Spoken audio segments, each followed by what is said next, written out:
And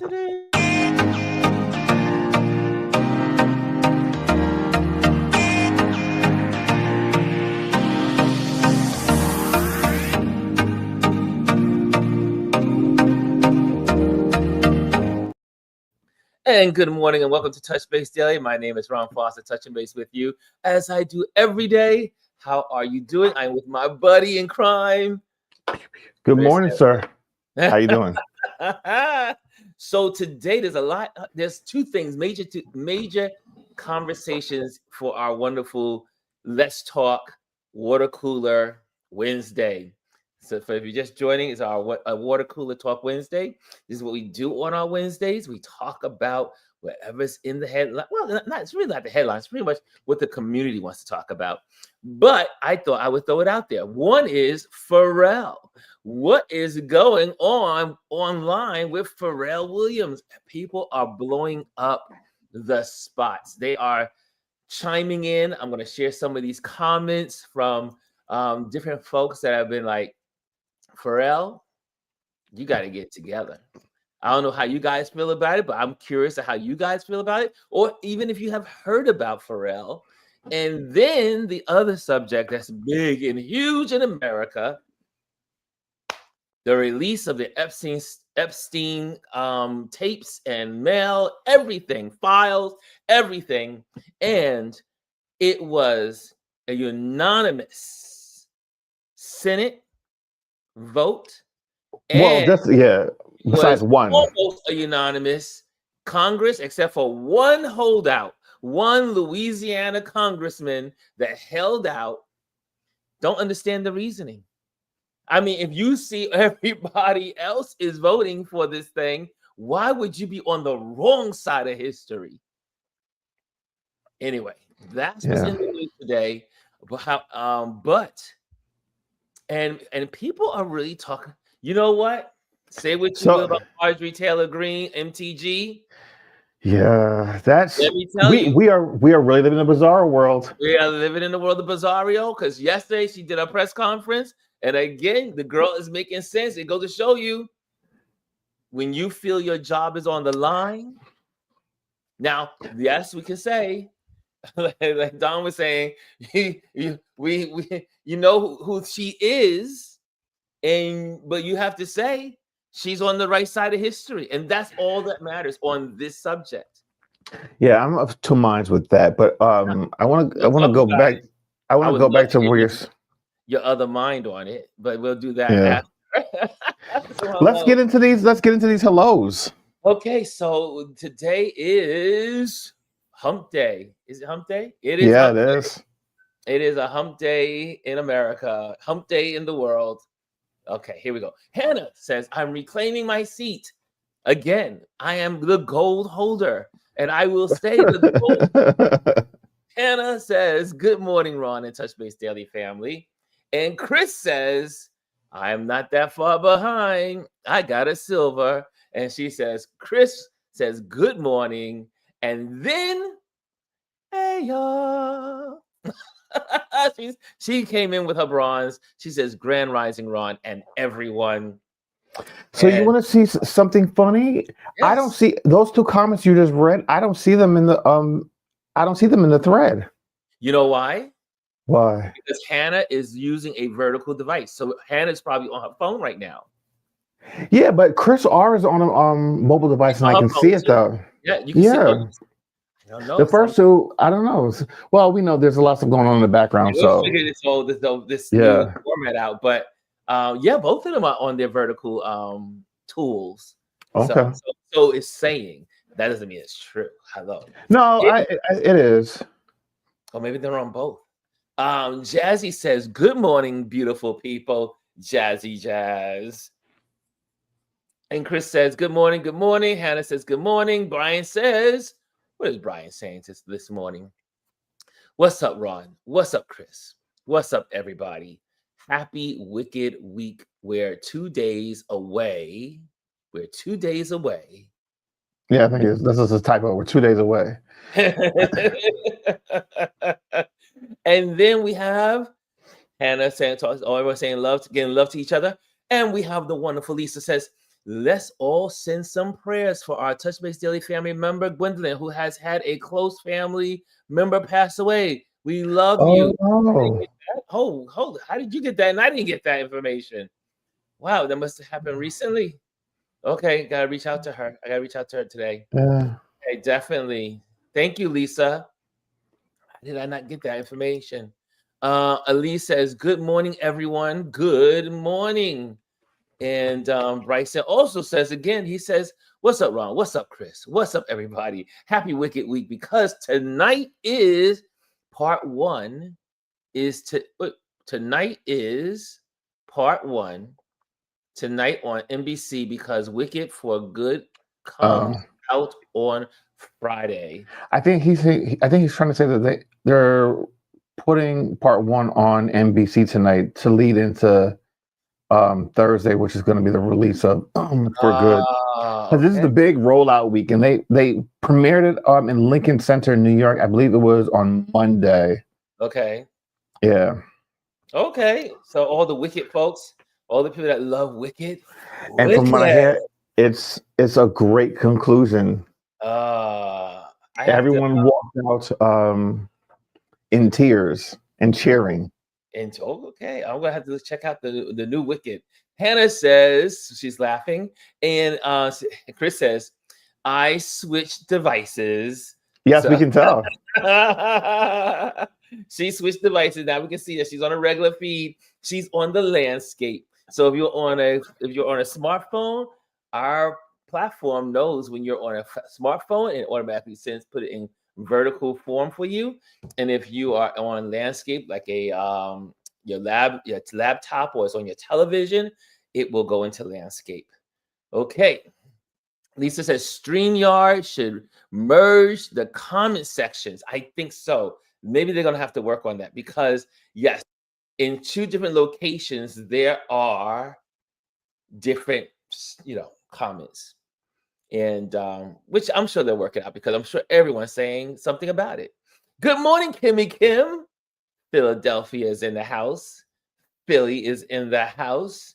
And Bryson got a lot to say today. Look at that. Bryson says the red carpet for Wicked for Good, which was the last stop at Lincoln Center. Yeah, it was actually pretty epic. They transformed the whole entire center area of the Lincoln Center into like the world of Oz, and banners on the buildings, and wow. It was really nice. This is what I will miss about New York when I'm traveling, is that I don't get that.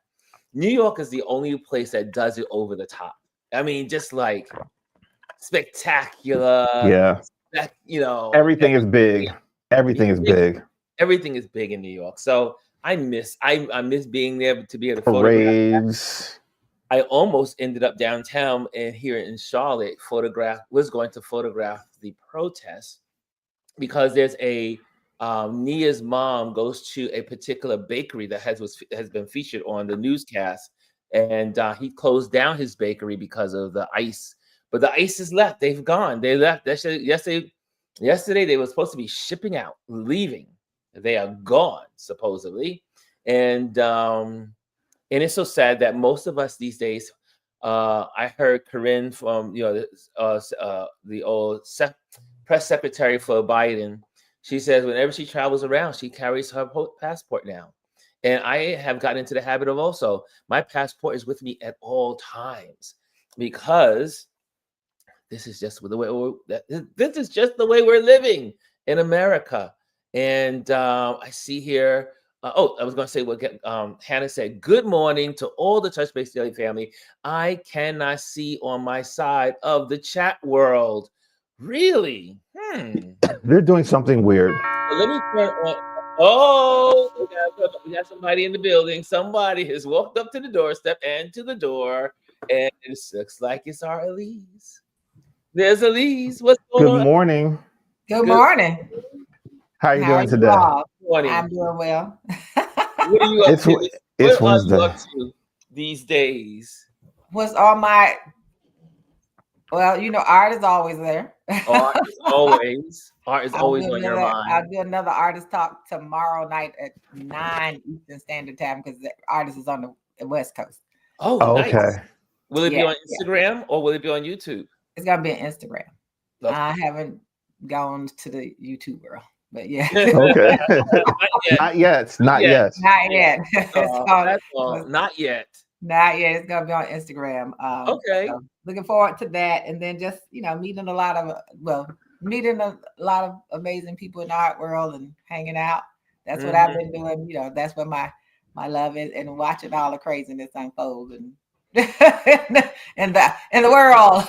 The world is like a whole nother place. Yesterday, I had a great opportunity to go out. We celebrated Winter's birthday yesterday. So we went to this amazing Cantalia or something restaurant here in Charlotte. And let me tell you, the food was incredible. I'm going to need to get my bike out again, go hiking again. I'm going to have to go for my walks. I'm going to have to do it all to stop. I'm getting too much weight. I got to figure this out, how to work out while I'm traveling, because just walk. Yeah, I just need to just get out and walk around. And it's been, but we had the food last night was incredible. And I don't usually eat breakfast early in the morning, but I only ate half because I'm trying to be also disciplined to not stuff. I was still stuffed. I ate half of it. And then this morning I had it for breakfast. Lasagna. Nothing wrong with that. Well, at least you're not wasting food. I didn't waste any food. I don't believe in wasting food. I come from a household where if you had a morsel on the plate, boy, there are people starving around the world. Eat that last. That's how I grew up in my household. But anyway, let's see. There's some more comments in about Dr. Tachi is in the building. Oh, Dr. Tachi, if you want to pop in on this, you might be. Oh, this is when we talk about Pharrell Williams, you may want to come on board. Well, I'm sure you'll have something to say. Photo Ken Art is in the building. He says, "Good morning, everyone. So good to see. Also, if you're in the building, make sure you hit the like and subscribe. If you want to subscribe, but make sure you hit the like for sure." Chris says, "My iPad shows vertical as well." Oh, so you got both. Nice. I don't have an iPad. Anyway, that's another story. And Dr. Tachi says, "I'm on both streams." Oh, yeah. Okay, I got the message from Gwendolyn just now. Okay, there. She just sent me a message. Okay. We miss you, Gwendolyn. We're praying for you and your fam. Yes, actually, she just sent us a text message. She just sent us a text. Yeah, Gwendolyn, we are thinking about you and your family right now, and that's what's love you. Yeah. Send love your way. And she said, "I only text because I know Chris will check his text." It's true though. It's true because Ron just kind of like keeps moving on. You notice, I read the text. He's trying to get better, but yes, normally I'm the one. Yes, Chris is the one that takes care of the text. So we have also Bryce is on a he's busy today. Just bring your tissues with you because it's beautiful. It's a beautiful movie. Also, I take it. Hold on, Bryson. Did you go to the premiere on Monday? I know they've had a few. They had one yesterday somewhere else too. But I'm curious to know if he got a chance to go see it already. I need to see Wicked. You never saw the first one? I didn't see. I have not seen any of the Wickeds. There's only one. Wicked in the Broadway, but I haven't seen the Wicked. Okay. I haven't seen the Wicked movie. People who have seen the Broadway play, once you see the movie, you love it even more. It's something, there's something extra to it because there's things you can do in a movie that you can't necessarily do in a Broadway show. I love Wicked for its the selection of the songs. Yeah, the songs are so empowering. I find like there's several songs in Wicked that it's like I'm embodying the song, and I feel so victorious when Do you have Peacock? I think it's on Peacock. Yeah, it's on Peacock. I have Peacock here. Watch it today. Watch it. I mean, you can watch it on NBC, but then you'll get all the commercials. Just watch it straight through. It's a good watch, and it's really, really good. Trish, your Jamaican accent almost came out on that. Watch it. Well, every once in a while, Oh, your accent just came out. I slipped through the cracks. Yeah, every once in a blue moon. I was waiting for Mon after. Mon. I've never seen it either, Ron. I haven't watched Wicked yet either.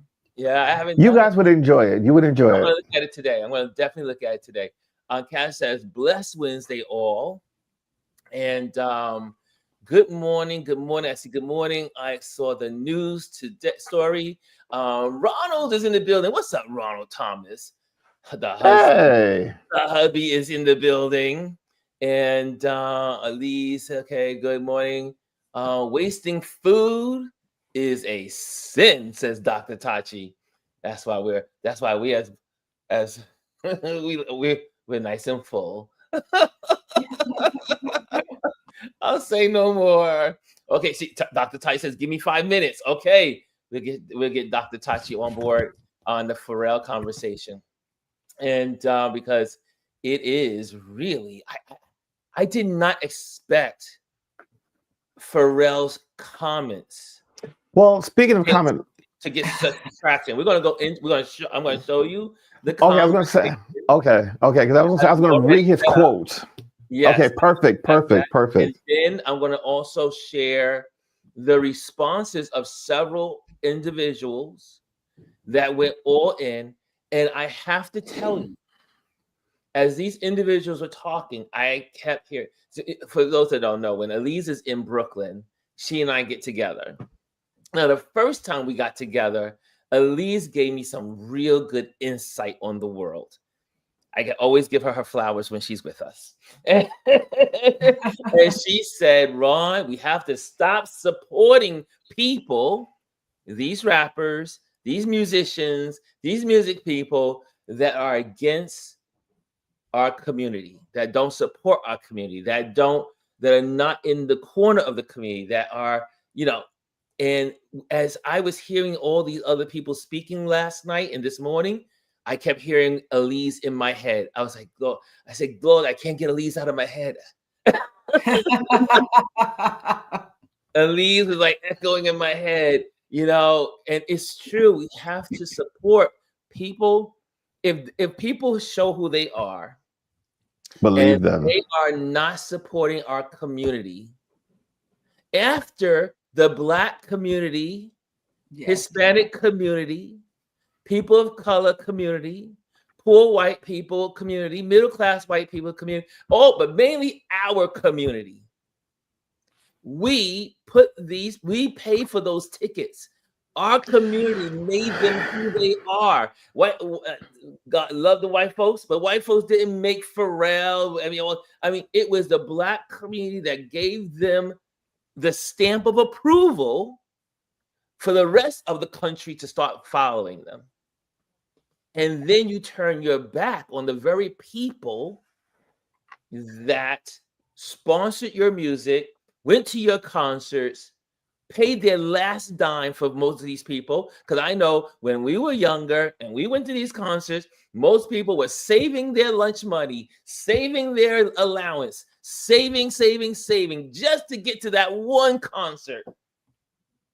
And you turn your back on the people that supported you and made you who you are. I mean, I think. Go ahead, Elise. No, go ahead. So I'm going to remind you all once again. You need to understand the caste system in this country. Yes. The caste system is not just about what white people do.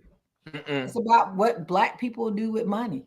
The ones who have money, who believe that they are no longer a part of you, that the proximity they believe they get from the money. At the same time, though, you take Pharrell. So Pharrell has to understand that he was put in place because he was a Black person and could get these Black people to spend their money with a company. That's right. Period. Not because he was such a brilliant designer or anything else. It was about how do you get, because Black people were starting to drift away from some of these design, these brands, because of the some products they've been putting out. That's not that. So so they reach into these bags and pull these people out who have some kind of name in a community, or I would say some a platform, And they put in. And so because of the money, our caste system is in full effect. And so when you look at caste and how it's set up, it's actually set up to stack that way. And that's a part of what they use. They use the Black people with money to help keep the community where they want it to be at the bottom. Yeah. And he came out and showed that politics, Bob, your body is political just because of the color of your skin. So to say you don't choose side, you choose a side. You chose a side when you made that statement. You gotta be honest about that. When he made that statement, he chose a side. And here's one person speaking about it, young lady. I am Nikki Freed. I love her platform. And here we go. Oops. It ain't creativity, because Pharrell Williams has officially floated off into a fantasy world where politics are a magic trick, division is just a misunderstanding, and picking a side is somehow the problem. Let me be crystal clear. Only a Black man protected by wealth, fame, and proximity to whiteness can afford to talk like that.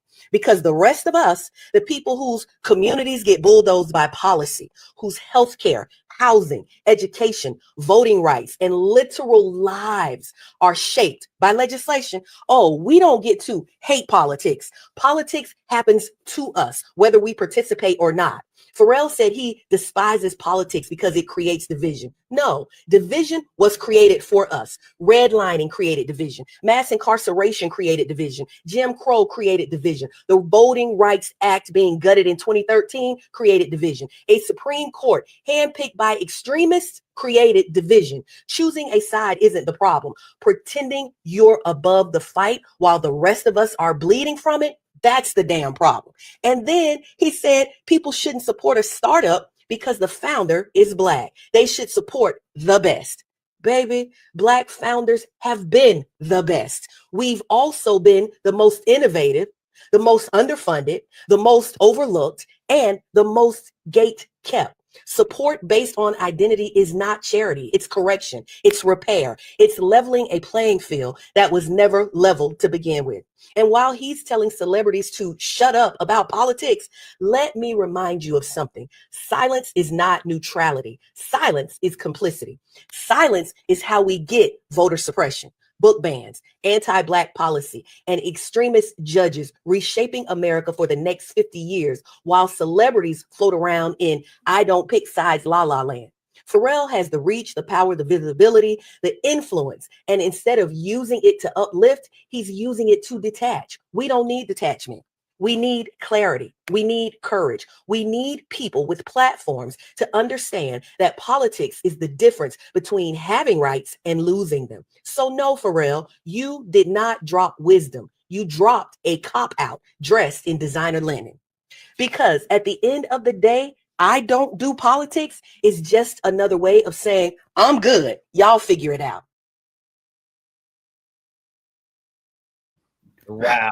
I so agree with that statement. And it's just like the person who says, "Oh, I don't vote because it doesn't affect me." Like, you don't participate, but it affects you and it affects everyone below you.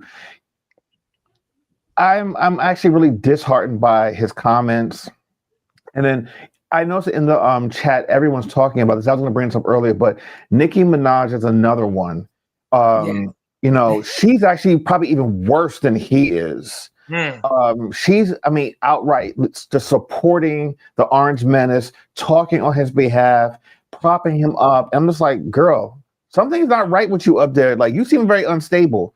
And here's the thing. She has a lot of a diehard, dedicated fan base. They call themselves the Barbs, where she can do no wrong. I'm curious to see what their opinions and their thoughts are in responses, because the people that support her are the ones that come from our community that are less, and a lot of them are even less fortunate.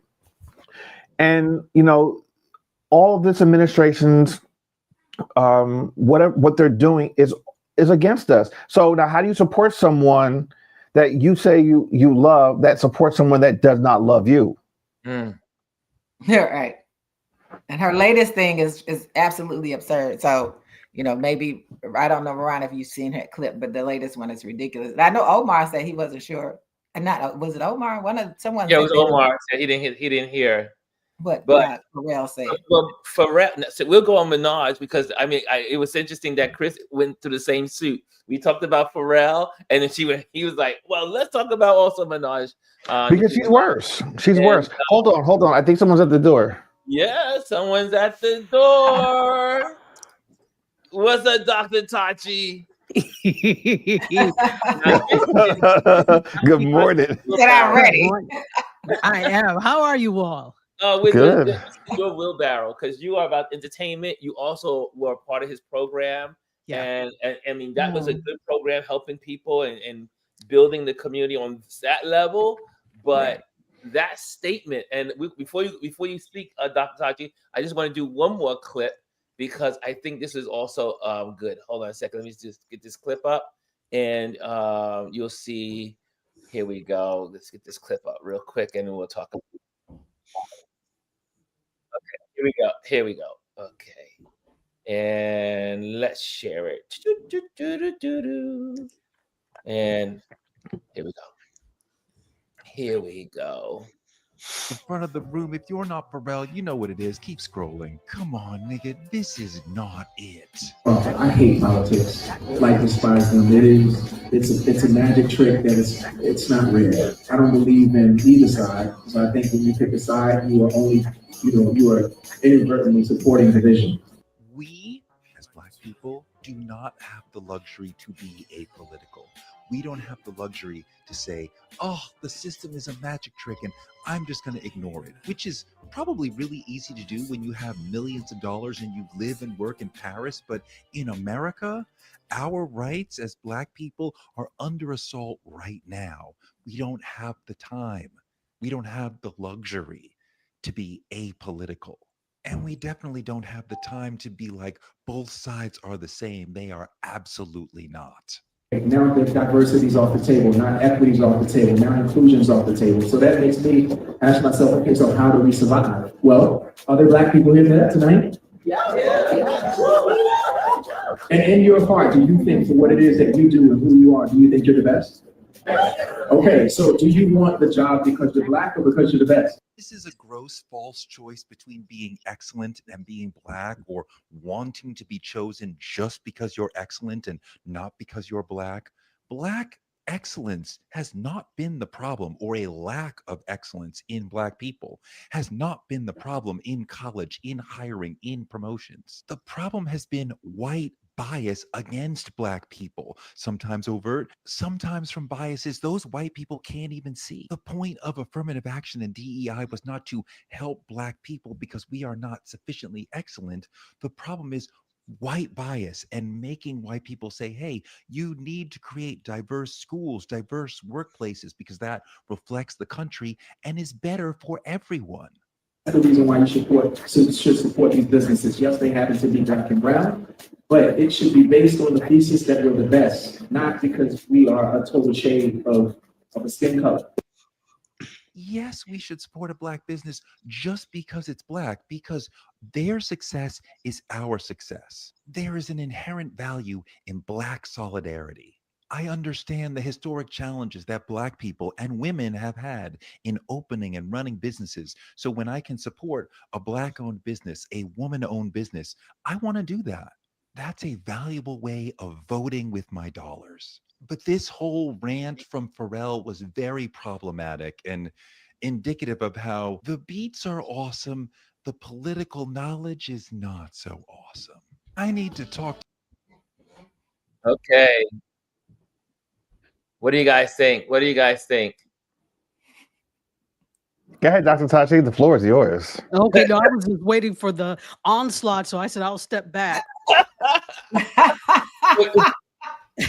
We do have some, like Jazzy says, I want us to normalize not giving more fuel to these people when they say do stupid things, because their base will follow them off a cliff. Also, Omar says, I think we give these so-called celebrities too much credit. They are automatically self-centered and borderline narcissistic. They live in LA, they live in La La Land, and we expect them to be in our reality. World without end, amen.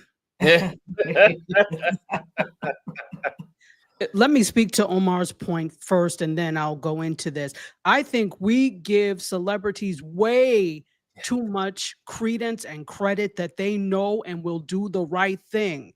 If normal everyday people can't, how do you expect someone who doesn't understand politics, who doesn't understand policy, and they just happen to be on a national stage? Why would they? That's the same thing that's happening now with all these idiots in government that don't know what the hell they're doing. Normal everyday idiots who don't know a damn thing about policy trying to run things. Why would we expect the same from celebrities? It doesn't make any sense. And the thing that we have to think about is we're all on board when a celebrity says something we like and it agrees with our ideology, but then when they say something stupid because they don't know this anyway, we're all up in arms. Well, where was the same scrutiny for the person that was saying what you agreed with? It was because they agreed with you. So we have to learn to be a little smarter when it comes to those things. Celebrities are not to be our mouthpieces unless they actually studied political science, law, understand, and there are some who do come from that world and they just happen to be celebrities now. The vast majority, no, that is not where they come from. So let's stop putting them up on a pedestal and expecting them to lead the masses out of Zion. That's not the whatever. You know what I'm trying to say. Leave them out of Zion. lead us out of the wilderness. Exactly. It's not going to happen. So here's the other thing for those who don't know, I'll say this again. Yes, I am part of that whole cohort. I was part of the first cohort of fundable founders from the Pharrell Williams Black Ambition Fundable Founders Network. It was an amazing experience. I still have so many contacts and friends from that. So I will always be thankful for that. That doesn't mean that you cannot look at things and scrutinize and see when things either are wrong or don't agree with what you agree with. Now, here's the thing. I agree with everyone. That may not be a popular thing, but I agree with everyone. I agree that when you have a platform, whether it's right or not, especially as a melanated person, you have an obligation and a responsibility to speak up for those who cannot speak up for themselves. You have a larger platform, and I think it is up to us to do that. I know not everybody feels that way, but I think you do have a responsibility. Chris Edwards. I have a question for you. What was the name of the thing you participated in? It was called, it's the Pharrell Williams Black Ambition. Say it again. Say it again. Pharrell Williams Black Ambition. Black. But he's the same one that just said he wants to be hired on his merits and not because he's Black. So why do you call your program? Why do you have Black in your program? That's true. That's true. that is very true. That's being hypocritical.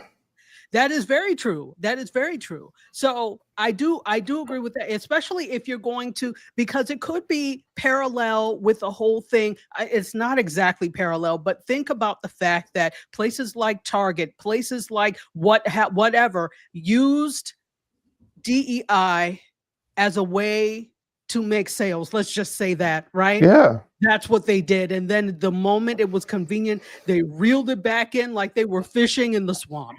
Okay. Who fishes in the swamp? I don't know. Don't mind my idioms. But that's exactly what happened and what he did. So I could see how some people are looking and say, this is the same type of thing, right? Where you use Black ambition. But, let's also remember it's not just him. Yes.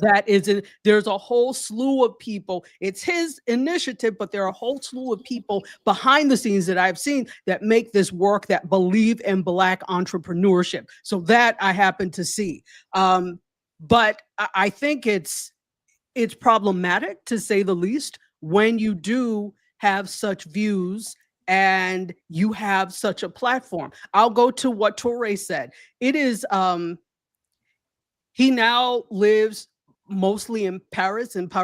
Yes, Paris. He is the artistic director for Louis Vuitton. Yes. There is a different worldview that you have never mind that he's from here, but there's a different worldview that you have once you get into the world and you see that everything is not just about Black America. Don't get me wrong.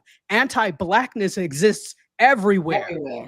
Everywhere. Everywhere. But there's a special brand of anti-Blackness that is indigenous to America. That you don't see anyplace else. And I don't want to hear it from anyone because I have enough knowledge to know this is a very special brand of anti-Blackness. And the reason it works and it's so strong is because the US is such a powerful country. So that anti-Blackness tends to supersede what we see in other places. That said, I think we also have to realize that now he's coming from a very particular worldview where, of course, he hates politics. I say this all the time. I can't stand politics. I'm not saying this in the same way he's saying it, but I don't feel like being bothered with it all the time. Can I just live and be? And I think part of that is what we're hearing as well. So I'm just trying to dissect because it gets tiring being a Black person. Let me tell you the reason I went to Howard University. Because, of course, I always wanted to do Howard, but Howard is my graduate experience. Lots of people don't know that my master's and PhD are from Howard. Undergraduate, I went to the University of Buffalo. I got so tired of being a Black student that I wanted to go somewhere where I could just be a student. I exhaled when I got to Howard. I didn't have to be the Black student. I didn't have to be the president of the NAACP. I didn't have to do all of that. I could just be. And as a Black person, we are not afforded personhood because we are part of the collective. You're still a person. Yes. You're still a person, and it gets tiring to always think about being part of the collective, even though we owe it, especially if you're given a lot. It still doesn't change the fact that we get tired. So great. Now what do you want him to do? This is what I'm at. What do you want him to do? Because we have all this to say all the time, and I'm not saying what he said was right, not at all. But we have all this to say all the time, but then we don't have a plan, to Jazzy's point. We don't have a plan for how we want to proceed. And then we also have this, God forbid, but Bill Cosby syndrome, Oprah syndrome, Magic Johnson syndrome. Remember how back in the day I always asked, well, why don't we ask Oprah and Bill Cosby? Right. They're supposed to fund all of Black America. That's right. What the hell do you do then? So at this point, we're like, I see where he's coming from with this thing. Was maybe not well stated, but it's like, fine. So now what? We already know that you are not going to succeed in a society that is intent on you not succeeding. Even though Black is excellent. I don't know where the question was. There was never any question that Black is excellent. We are wired to speak different languages from our inception anywhere. So that's why you have so many of us speaking different languages. The most educated groups in this country right now happen to be of hue, Black women and Nigerians. Okay. Yeah. One is a Black immigrant group. So there. Okay, so Black being excellent is not in question here. But what we have to do is, with our Black excellence, do we keep begging the same power structures that don't give a damn about us? Or do we actually try and do something outside? And I do understand you pay taxes. We should have protections and we should do these things. But we don't. So now what? I yield because. So a couple of things, right? Based on the pieces that came out of his conversation, right? Yeah. There's this whole thing around, affirmative action, DEI, and all, and how it always ends up just being a Black conversation. Right. And that drives me insane that it always just ends up being a Black conversation when we know who benefited the most were white women. I'll put that over to the side. And also poor white people. I want people not to leave them out because they were also underrepresented. So period. And then the idea of how it feeds into his comments about supporting Black businesses, feeds into the idea of Black businesses not being excellent. Absolutely. Right? And so that part, so I look at the statements, right? And I was listening to Isaac Hayes III because he addressed this a little bit as well. And one of the things he talked about, and we know this happens. No, I'm not talking about anything else. I'm just talking about this one bit because it happens in communities. I see it in communities with people from the continent of Africa, right? So it's not if say I have a business and I didn't do something well, instead of just the Jewish community just going outside the community, they go back to that person and say, hey, you need to fix this. I'm going to keep doing business with you, but let me give you the feedback and help with that way. We're not that way. We will throw each other to the wolves, or you'll make the statement like, well, I'm not going to try a Black business because of this or that. And not understand if they have something. Say if I do something, for instance, I bake cakes, right? So you want a cake and you come to me and say, you know, $50 for that pound cake. Oh, that's a lot of money. So I like, okay, so I'm going to tell you where some good scratch bakeries are in this city. And you go and buy the $150 when they're going to sell you. That's smaller than the one I have and probably not going to taste as good because you decided that part, right? So, and so that, I think one of the big issues in that conversation was the fact of referring to it has to be the best and not giving credit to the fact that we had our own communities that because they were so excellent, they burned and they destroyed them. Well, absolutely. Could I to speak to that? 100%. So to clarify, well, first of all, let me say that I was supposed to go live that day in person, but I couldn't because I had something to do. So I said, okay, I'll watch it online. So I heard all of that as it was happening. I was kind of like, okay. I was like, this is interesting.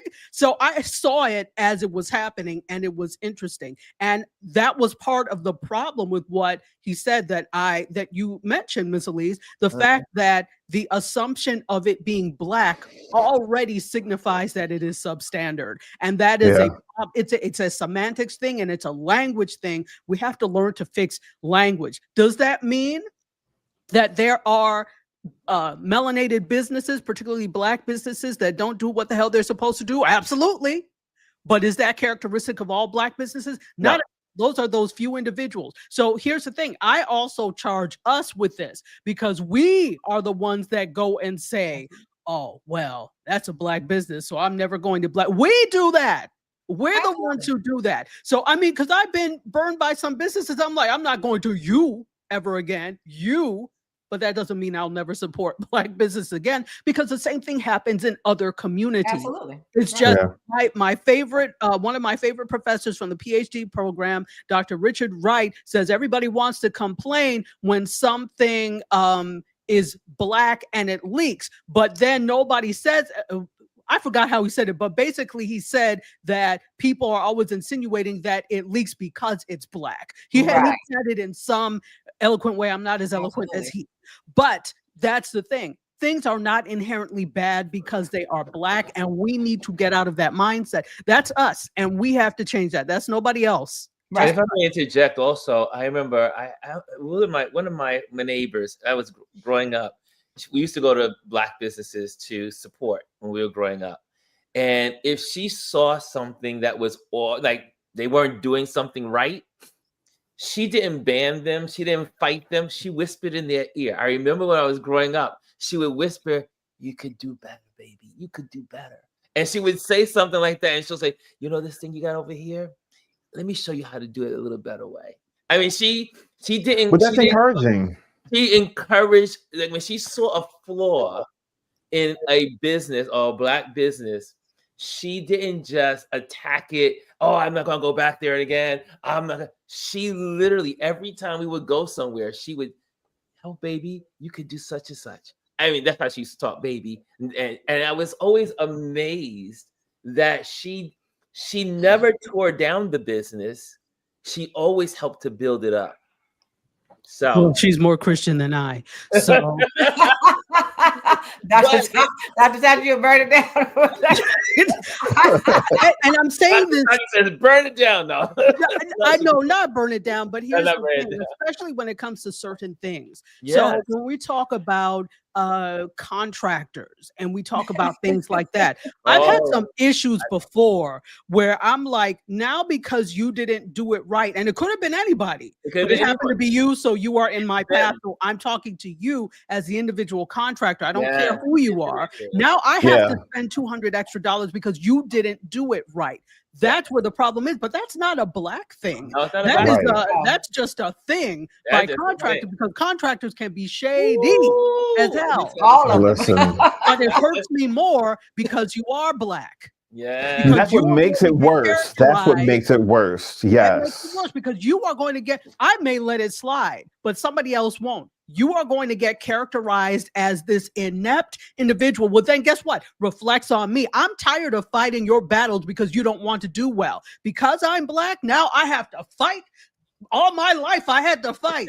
Just like this, okay? So Cass I'm says- tired of doing that. Dr. Be better. Cass says quality versus quantity. When it comes to business, is good also qualitative and quantitative research should be done among our own communities to give valid information and data that apply. Absolutely. But you know, a couple of weeks ago, I asked you all to watch the movie American Skin. Mm. And That's right. it kind of, the comment that came in that movie was similar to what Dr. Tachi just said. And why the black officers, when they were quote unquote put on trial, how they answered the question about why they treated black suspects the way they did. Because of how they felt they were representing them. And so that's the same kind of thing. It's like being an educator and being in a class, and your kids have to go out. Now you all be good when you go out because you look like me, you represent me. Yes. How do we address that, and how do we deal with it in a more productive way? Which was always my focus especially dealing with seventh graders. It was always my focus at talking to seventh graders, and I think that's a part of it. And so one of the things we also have to remember is, and I had this conversation in my granddaughter's school last week. Systemic racism isn't about just white people. They're not the only people who treat black people or people of color a particular way. We do it. We see someone crossing the street, coming down the street, and we move away from those people. And some of us react the same way. We clutch a purse, lock a door, whatever. We do it too, because that's what we've been told a part of it is, right? And so, and Dr. Tachi is exactly right. So we see all of these things, hear all of these things. And Jazzy and I had a conversation. Thank you for getting rid of whoever that racist person was. Oh yeah, I got rid of it. Because I'm on it. Yeah, no, I was good today. I read it and I didn't say anything. Listen, let's keep going. Let's not address it. We don't need to give it any energy. Just keep going. That's what I said. I said I'm not going to give them any attention because that's what they want.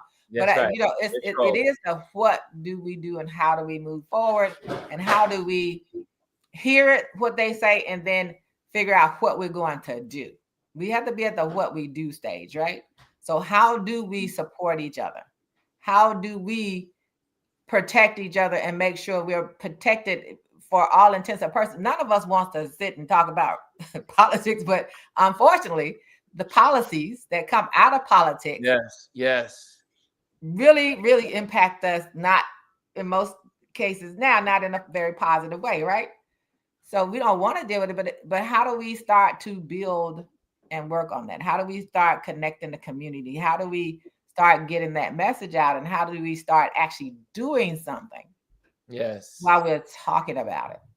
And I think that's where we are, because these people like Parrell and Nicki Minaj, they're saying idiotic things with, and not even thinking about the impact of it. So, and I'm not saying that totally I see what Parrell was saying and doing. However, sitting there and saying some of the things that he said, the bits and pieces that I focused on were really the ones that have the weapons that they've been using against us. And they've been effective at using those things against us. Yes. Yes. Dr. Tachi. Thank you, Ms. Elise. 100%. I think you were asking about basically what do we do now? Well, I think one thing, if we look at it from a media end, we inflate these things, and it doesn't mean that we shouldn't talk about them, but let's stop giving a platform and shine to people. Like a lot of the times when we discuss these things, and I do understand, because every once in a while I like a good think piece every once in a while, and I think it's important to talk about these things because these things exist within our communities. But then we talk about it ad nauseum. We continue to put it out there. We cement the narrative in the minds of the populace that this is the way it should be. And it sounds and feels very disruptive when we do these things. So I think from a media perspective, let's stop giving platforms to these types of things, to these types of people. Because then we'll have the people, oh, well, we don't want to boycott, like with Nicki Minaj, oh, we don't want to boycott because she's black. And so? That part. She didn't care about that. She's a person. And this is another thing. Right. Just because we are black does not mean we are beyond reproach. Yeah. Stop coddling people. Stop giving them, chance after chance after chance, because you're a human. And part of and yes, I think it's amazing to be recognized for being black, but I think we're also human, and all of our struggles have been just to be treated as human in this country. Why are we asking for not beyond that in that sense, but why are we asking not to be treated as human as well? Right. That's what we wanted. That's what all the struggle is for. So let's treat them as human. And guess what? I'm not buying your whatever you have, because you've disappointed me. Right. And we have to be willing to do that. We have to be willing to hold people accountable within our community. First of all, hold ourselves accountable in our communities, right? Yeah. And we so tend to, and I told, it's this thing I always say, let them get in trouble. Boy, they black. They blacker than black then, because they want us to rally. And I have long stopped putting things like in my story about these comments and stuff. They post, some people post stuff with no. If you're gonna post that and you're not gonna say anything, don't post that. Yeah. Then maybe just don't post it. Start posting some other stuff. I said that a long time ago. Yeah. Please don't recirculate this stuff, because we give it life. Our conversations, even this conversation, is given this life. Well, I don't. I'm just saying that when you see it on those things, we're having a conversation. A lot of times you see people who just post it. Right. Caption. Most people don't read those captions. No, it's clickbait. I mean, most of the time people they just want traction. But we're having a conversation, and what's good about it, for instance, I believe that when we do see businesses of any kind, I mean, that we love to support. We love to support businesses in our community. When they're doing something wrong, we should go to them and say, "Hey, babe, like my the woman in my neighborhood." Just going there and helping them to become better, because they are in our community, wherever that bagel shop, that the diner, wherever it is. We have an obligation to them as consumers, if we really believe in what they're bringing to the community, to be able to go to them and say, "Hey, this is what I have an idea. You can do this probably better." Now they can accept it or not, but if you, as someone that is a patron, to go to that particular diner or that shop, or to be able to express, is a good thing, and hopefully they appreciate it. Because I know most of the people that when my neighbor did that, they were very thankful. And then you go back to the shop and see something different. You see a change. Well, I've done that with some of my. I learned that from my neighbor, that when I go into shops of people that I know, and I go to their shop all the time to shop, I will say, maybe wait, since I'm a visual merchandiser, I will be able to say things on how to do their windows better. I'll say, maybe you should think about this. Maybe you should think about that. And they will say, "Oh, Ron, thank you so much. I never thought about it." Yeah, and you're not criticizing. You're just you're being critical, and you're just giving your opinion. And I don't think there's anything wrong with giving opinions. I love the fact that we can come on here and openly debate about these topics. This is a current event show, basically. This Wednesday, Water Cooler Wednesday. We talk about things that are currently in current events, and then we move on. You know, it might be a story that has long legs that we might talk about another day, whatever. But for the most part, we talk about it, see how people are feeling about it, get it in the conscience of people, because not everyone follows the news or pays attention. But it's good to have these open dialogues. But then you move on. And the question is, all right, well, you know what? How do you go past this? Do you support these people? Do you not give them a platform moving forward? Here's the thing. Pharrell Williams don't give two shits about me or anybody on the screen. We're not his demographics. Black people aren't his demographics. Let's just be honest with you. He is the creative director for Louis Vuitton. The people that uplifted him to that position can't afford to buy those goods. You know what I mean? And if you do, you might have a one-off, or you're looking to get a knockoff of a Louis Vuitton. But we're not his demographics. He's not speaking to us.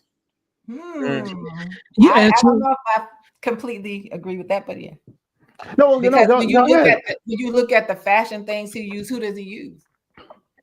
No, yes, he uses black, but guess what? But I say that because Black dollars are a part of their demographic. Yes, it is, but the majority of the people that are buying those clothes or those fashions are either wealthy white people or black people that have come up and have money. It's not your regular people around the way girls and guys that buying the CDs and listen to the music and the fashion that he was doing before. This is an elevated brand. And I'm not saying we can't afford those things. You know, we can save up our money and buy those things, but it's not like a everyday. We got to worry about mortgage. We got to worry about rent. We can't be going out there looking for red bottoms. You know what? And thank you. I can't stand those. That's the worst thing in the world. And you want me to pay how much for them to be destroyed? Absolutely not. I think too that to your point of the demographic thing, when you look at any of these things, because the predecessor to Pharrell was Virgil Abloh, who was the creative director and founder of Off-White. They're very strategic in terms of who they select. So Virgil Abloh with Off-White is like one of the preeminent streetwear brands. Who does that bring in? That brings in a particular demographic of people that spend money. Because here's the thing, with luxury, it's the same old recycled money over and over and over. Why do you think luxury has been going down in terms of sales in recent years? Because after a while, you can only target the same population X amount of time before you have to find a new population of people to target. Wow. Well, let's bring in Virgil Abloh. He already has the streetwear thing on lock. Let's bring him over here. He can bring some of those ideas there. And lo and behold, not that this was the first time, because we could go back to the 80s and Dapper Dan in terms of what he did for the image of Louis Vuitton. But we see that. And then, of course, who's going to be the predecessor?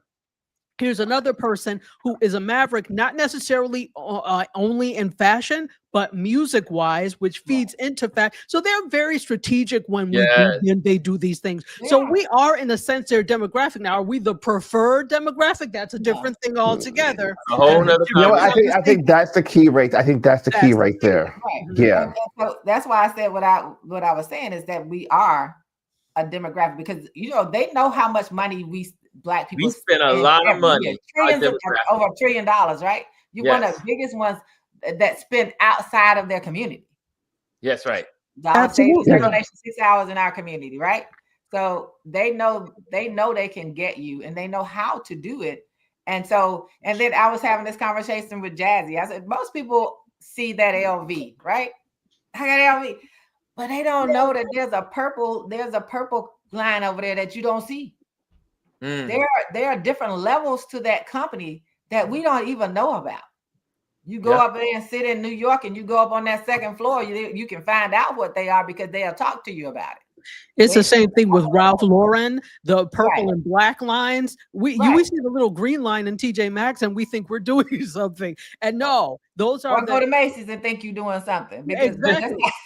Exactly, because it's there. So if you, not to go down a rabbit hole, but the whole thing staying with this demographic, if remember the whole quiet luxury movement that kind of came up last year, If you don't know, quiet luxury was the whole thing of having clothes that were very nondescript, looking expensive, but you didn't see labels. Yeah. And that was really a dig at the communities who do like labels on their things, who do want to be blinged out. Now, I could never stand I that, hate but that. that's me. I hate it. I hate it. But that's me. I'm with you. I'm with you. Yeah, you will not, unless it's my brand, you're not going to see me blinged out with, you know, a whole bunch of stuff like clothing and labels and stuff. But for those people who do it, that's fine. And I understand the reason those of us who do it, because sometimes that's the only thing you have. And I'm not saying that's right, but that's the only way you can show your importance, by saying I can afford to buy this. So it's a psychological thing. And I'm not faulting people for that. But for you to say, oh, well, quiet luxury is directly slapping with the back of your hand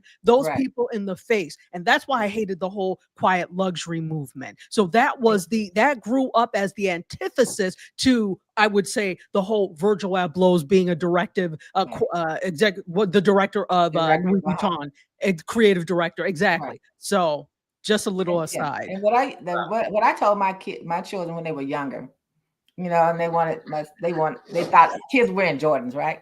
So my philosophy is, if it has a symbol on it and you know who it is, I have just paid to advertise for somebody. Yeah.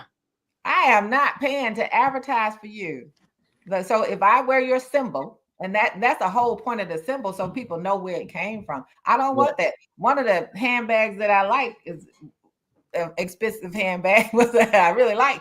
Has no symbol on it. Has no symbol on it. And when I mentioned it to some black people who thought they really knew some stuff and they knew about LV and all that stuff, when I mentioned that, they was like, "What is that?" I said, "So they don't have a symbol, so you don't know, and so it's not something that you can walk around and say, 'Hey, look at me, I got one of those.'" And that really is what it is. It's to look at me and I've arrived. It's status. It makes you feel good. Like I have a Louis Vuitton thing up there I got in China, and it was definitely not. It fell off a truck somewhere, but I think, oh, look at me, I arrived, right? You can go to Italy and buy amazing bags in Florence or Firenze and with nothing on it, but they're better than what you can get here. You can do that quiet luxury, as Dr. Taji talked about, without any of that. Here's something that I did not know. I mean, Lisa says this. I haven't done my research on it, but I stepped away for a second. But did you guys discuss that they stole the LV symbol from an African tribe? I don't know anything about that. Yes, they did. You go to Ghana, you find out. Really? They talk about it in the museum in Ghana. I did not know that. A lot of the symbols on their some of these symbols were taken from African tribe, African culture. That's where they got them from. I mean, that's not surprising. I'm not surprised. I mean, how many of the fashion? Then they steal from black African countries. Oh, you know, I've been, you know, when I was in South Africa, when I was, you know, living there for a short period of time, they used to have they have Fashion Week in South Africa, just like they have in Paris. So Cape Town has a Fashion Week, just like, and I do believe Johannesburg, but mainly it was Cape Town. Cape Town has a Fashion Week. And it's equal to Paris, is equal to New York, is equal to Milan. And you saw all of these fashion houses from all over Africa coming into Cape Town. And you would see all this amazing fashion that was not mainstream. Like in 2000, I was in Cape Town in 2017. A lot of that stuff was not part of the mainstream fashion world. You don't hear about it. The music industry somehow wanted to bring in like Davido and a bunch of other, you know, music sensations from the continent and bring them to America. But also what came to America was these fashion trends. Like I remember seeing I see fashion trends today that are on the runway that were already in Africa years ago. I mean, like years. Why does that surprise you though? Or in different places that you see on, like if you go into YouTube and you see some of the African fashion houses that are not mentioned anywhere in America, but you see and say, oh wow, they just you know, I guess you could just say they stole that style from those Congolese, hanging out in it. Because you'd be surprised how much fashion is created with just everyday stuff. Yes. And then someone from the West goes in and sees it, and then they say, great idea. And then they bring it back, and then they make their adjustments and improvements, or whatever you want to call it. But a lot, I've noticed that over the last 5 years. Well, really, yeah. Last time I was in 8 years ago, 9 years ago, I was in Africa living. So yes, I saw it immediately when I started seeing the trends unfolding in America when we had Afro punk, and how all of those fashions, they would come. Those things were in Africa years before you saw them here in America. Yeah. Absolutely. I think though, I also, we deserve a modicum of the blame, because it's just like with I don't even want to get too deep into it, but these bags, all this wonderful, the leather bags and stuff, we saw the whole expose that China did, is like, oh, well, we're making all that. Right. But then most people weren't even talking about, okay, a lot of the leather they get comes from Kano in northern Nigeria, right? Right. Comes from Nigeria, right. So at some point, we have to stop being the exporter of raw materials and start being the exporter of finished goods, because that's the problem. They usurp us for all of our minerals, our raw materials, and then they will make things out of it. And not only will they sell it, they'll sell it back to us. Yes. Like Yeah. Well, that was a big thing in Nigeria. I remember when I would visit my friends in Nigeria, and that was one of the biggest conversations, is that there were no refineries at that time. Now there is a refinery. Yes. There was no refineries in Nigeria. So what happened was the big corporations went to Nigeria, and they would drill the oil, because Nigeria found that they had oil. So a lot of African countries found out, Ghana, also Namibia, all these places now have oil. And in a lot of cases, more oil than the Middle East. So they would go in, and these companies would drill, like they say, drill, baby, drill, drill their resources, then take the resource and then sell that resource back to Nigeria at a price. I mean, it's their oil, but it had to be refined outside of the country, and then they had to buy it back. And I can't wait for Europe to go bankrupt. I'm sorry. That's probably huge not back in the, this is like in the early, this is the mid, early 2000s, let's just say 2012, 2015. It was very big. I mean, the oil companies went in, they destroyed the lands, they destroyed the countryside, they destroyed the delta. They did all of this stuff.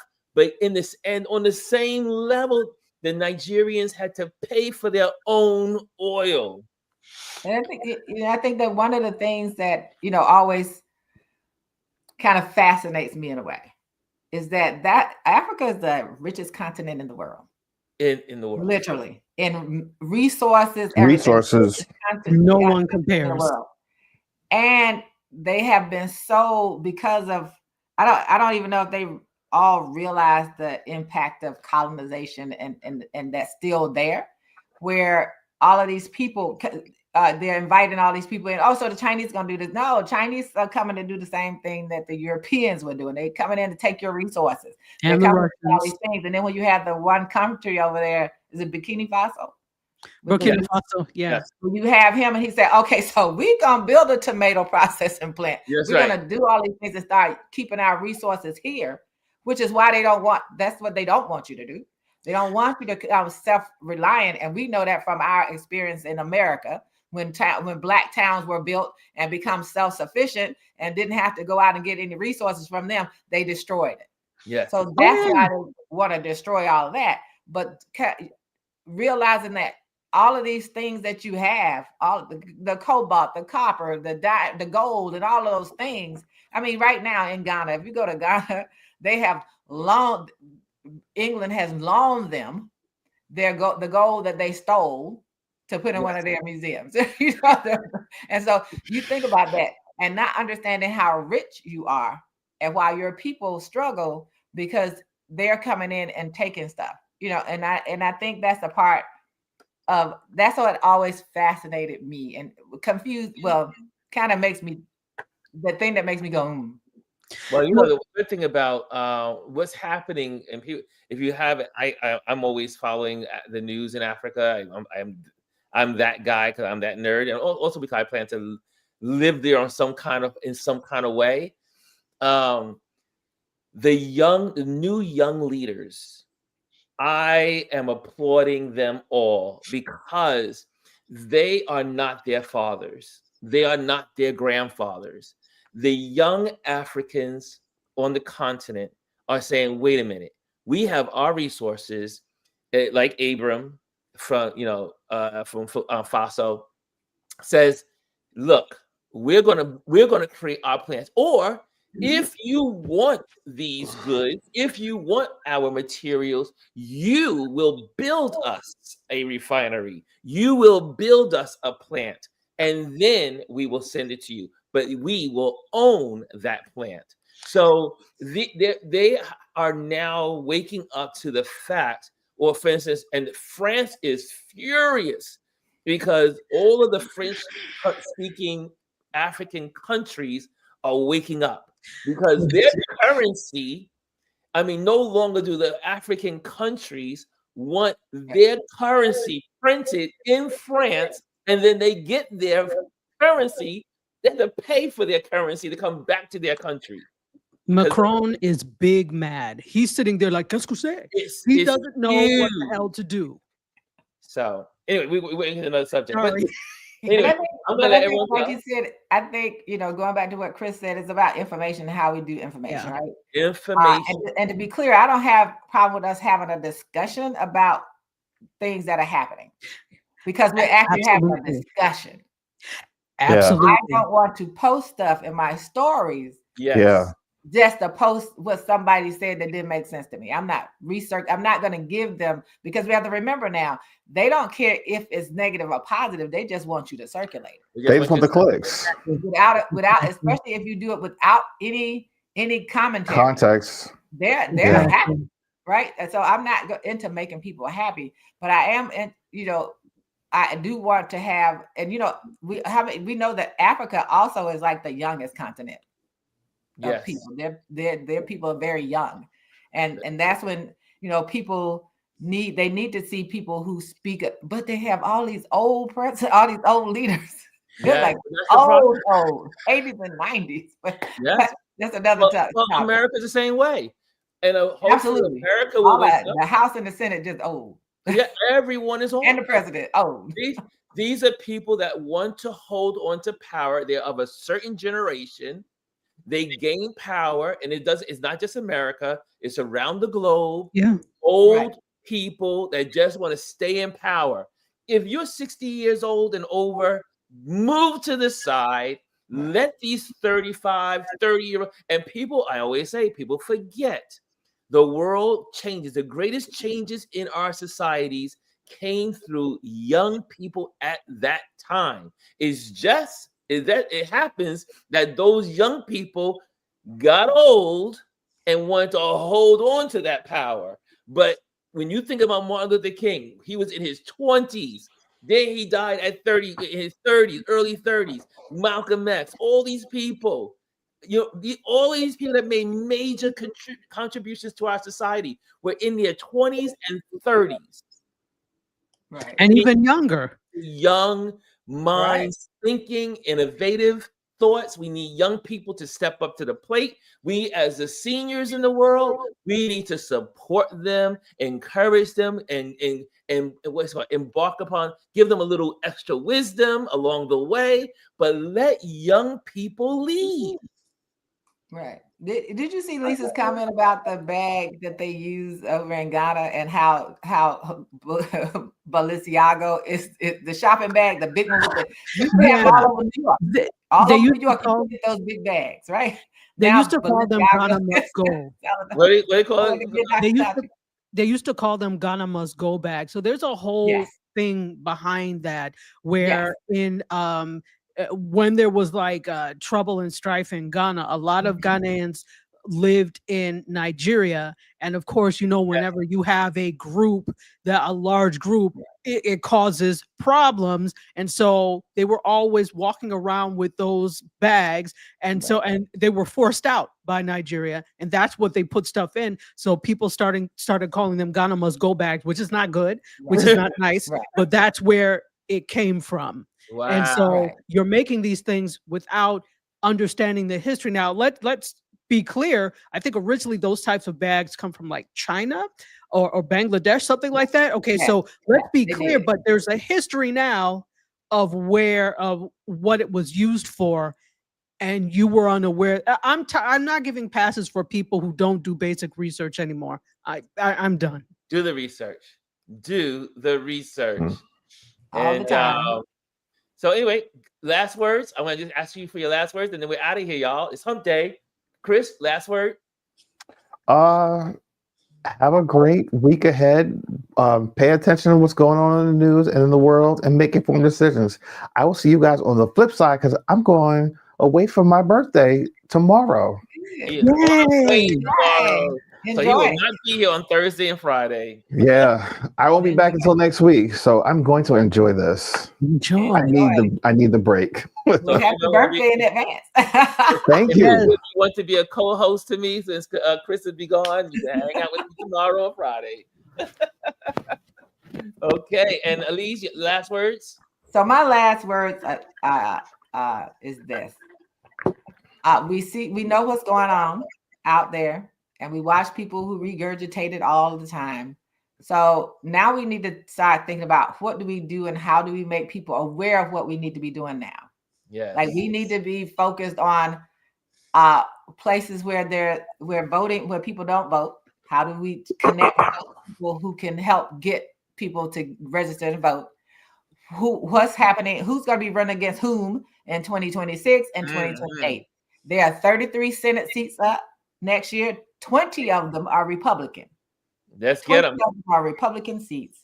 And as you know, every 2 years, the entire House of Representatives is up for election. So people really understand Congress consists of two components, the Senate and the House of Representatives. Because I know people don't understand that. They think it's just one thing when the people say Congress, but it's the Senate and the House of Representatives that make Congress.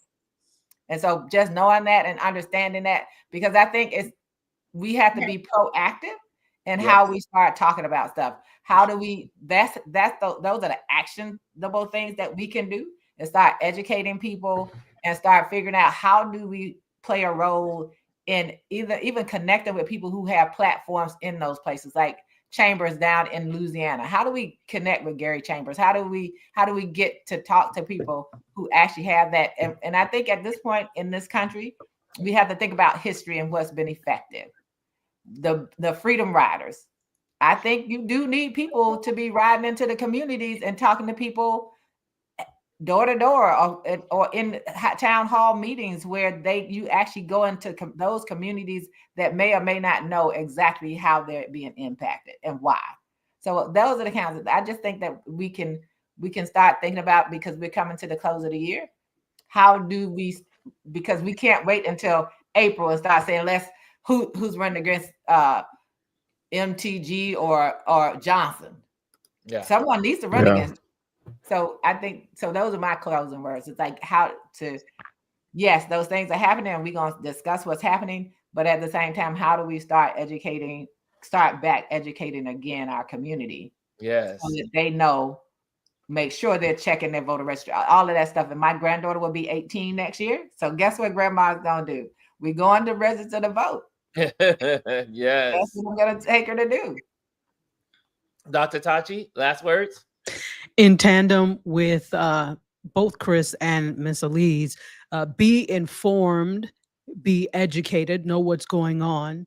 At the same time, take a respite from the news. You're no good to anybody's fight if you are always riled up and not well because you can't handle it. You need to take a respite from the news. Similarly, give other people a respite from these things. Be aware of what you're forwarding to people. Some people can take it, but sometimes you open your DMs and you've got 50 million things on Cheeto Satan and what he's doing now. That's too much. It's too It's much. too much. So be aware of not always forwarding everything that you get that is about politics, because you don't know Yeah. how that affects the other person. That doesn't mean don't be informed, but just limit what you Yeah. do. Because just think about, all of us are getting so much of this every day, and that adds to it. And then finally, to Chris's point, do something that brings you joy. Even Yes. if it's something as simple as, I'm going to buy a new perfume or something like that. Do something that brings you joy. You are only good in the fight if you are good yourself. That part. Amen to that. And I'm also, gonna tell you, that's why I've been crocheting. Because Yay! it brings me joy. You Oh, know what wow. this represents. Oh, It's There all you gonna be go. on something together. But that's what I've been doing. I've been putting my energy into crocheting. yay. Also, Lisa says, quick question. Since Texas might get their seats struck down, does that mean we will be ahead because of California did theirs legally? This is true. However, it will at some point go to the Supreme Court. We do not know what the Supreme Court will do. We can't hold our breath that the Supreme Court is going to side with the people that are suing. They may just simply say, you know what, use those new gerrymandered districts. So we do not know. But however, if it is struck down totally, that would mean that California has put the Democrats ahead in doing it legally by Yeah. the people, for the people, through the people. And I So- think, one of the important things is one of those judges was appointed by the current administration. By Cheeto himself. And so, and it's not just a single opinion. Yes, right. And so they use the same thing that they try to use. They use those constitutional amendments There you to go. justify their opinion. There you go. So, guys, thank you so much for It'll be joining us interesting. today. I'm not even going through the banners, but I just want to say thank you for joining us. If this is your first time here, make sure you hit the likes and make sure you subscribe. And we just have our conversation. This was a great water cooler. Let's Talk Wednesday. Good conversation, y'all. I'm so glad every one of you joined us today. And tomorrow's our Trend Watch Thursday, and we'll be talking headlines tomorrow. And Dr. Tachi, would you want to join me tomorrow, baby? Sure, I'll come on tomorrow if you would like. Dr. Tachi will be with me tomorrow, anchoring at the desk. So, guys, have a wonderful Wednesday. Enjoy yourself. You know, I'm on Hump Day Wednesday, or Hump Day. I'm always about treating yourself. I'm a believer that you get halfway through the week, treat yourself, give yourself a hug, look in the mirror, give yourself a kiss, say I love you to yourself. I know you're saying that sounds whack, but you'll be surprised how hard it is for people to look in the mirror and say I love you to themselves. I do it every day. It is a hard task for a lot of people. Every day. Every day, look in the mirror and say, baby, you know, I love you. Say it to yourself. Say it out loud. It makes a difference in how you see yourself and how the world sees you. Absolutely. Okay. Yeah. We're out of here, guys. Thank you so much for joining us. See you tomorrow. Hello, and thank you for joining us today. Make sure you hit the like, the subscribe, and leave a comment on this video. I would love to hear from you. Thank you again. Until I see you next time.